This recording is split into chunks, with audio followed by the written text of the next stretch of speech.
Make some smoked salmon, and I got some steelhead I'm throwing in there too. It's one of those things when you're getting something out of the freezer and you notice that stuff's been in there a while. Both were wild caught by my son, so I'm going to smoke that up. I also am going to make some jerky out of some venison. So this is my recipe, my personal recipe for both, but the venison will be slightly different. In this bowl I have a full pound of frozen blackberries, and I crushed them up, and you can see they're just the berry, and 2 cups of water. Now to that we're going to add 1/2 a cup of salt. Stir that in a little bit. This is 3 tablespoons of pepper, 2 tablespoons of garlic, and 2 tablespoons of Cajun rub.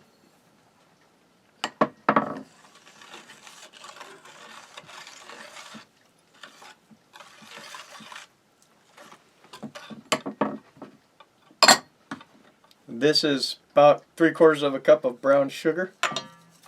This is light brown sugar. That's because that's what we have. And I think I've said before that normally I'm a dark sugar guy, but that's okay. Get that in there. And now this is 1 full shot of real lemon juice, zested orange, and about 3 tablespoons of honey. Actually, it's probably about 4 tablespoons of honey. We're going to get that in there.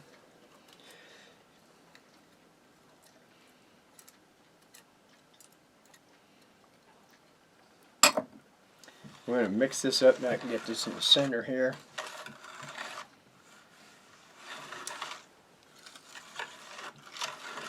I've already cut my fish into chunks. I've taken the skin off.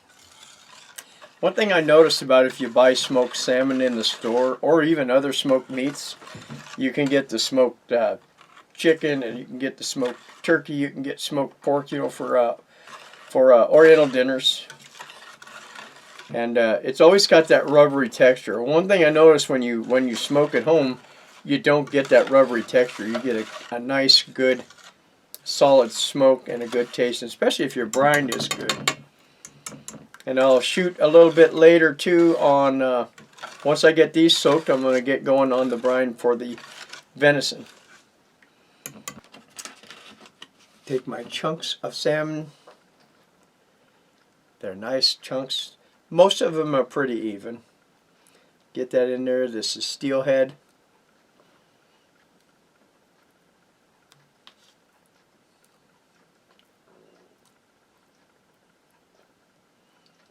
Yeah, they're right on the cusp of getting freezer burnt, so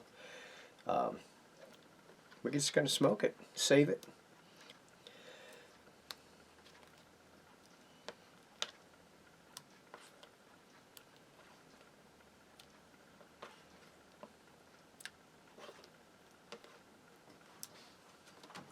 Throw this away.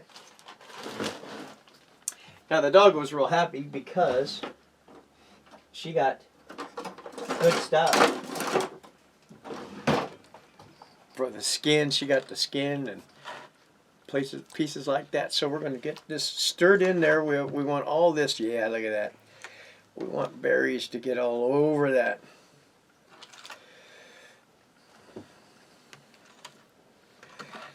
And I love berries. I love berry Gibb. I love berry white. I love berry bonds. And all right. Somebody's behind the camera rolling their eyes. Okay, we're just gonna set this aside, and you guys come back here in a little while when I actually take this out of the brine, all right?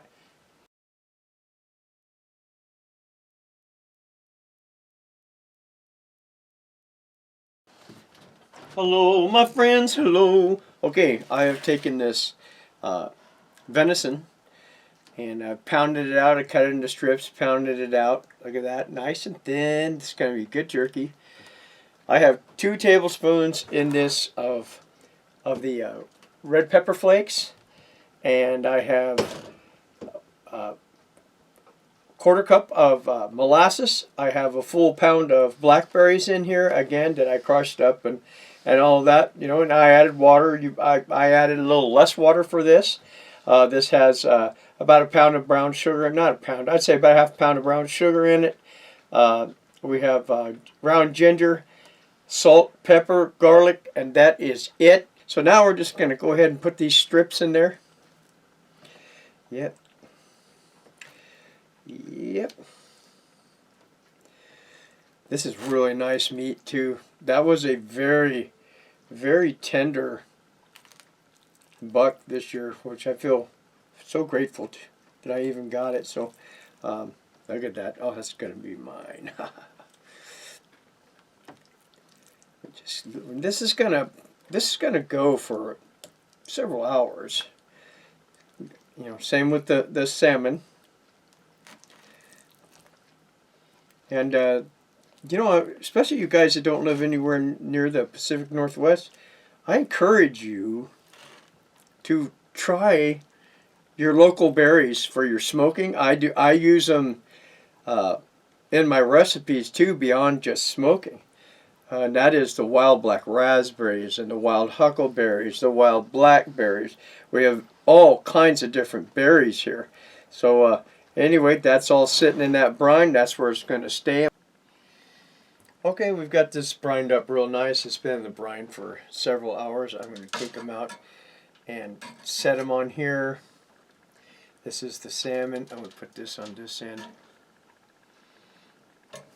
And just fine blackberry brine. And I'm just going to let these, I've seen people that pat them and rinse them and all that. Well, I don't do that. And I've always had plenty of people who wanted more. So these are nice chunks. That's the way I like smoked salmon. And it's not going to be rubbery. I'm going to just let these sit on here for a little while to get some good dripping. In fact, you know, there's a little trick I use, and that is you can put a couple of spoons on the ends of the corners. You don't need it up very high just to get so that you get your fish to drip, or whatever it is you're brining. And just make sure get it stirred a little bit. These are nice.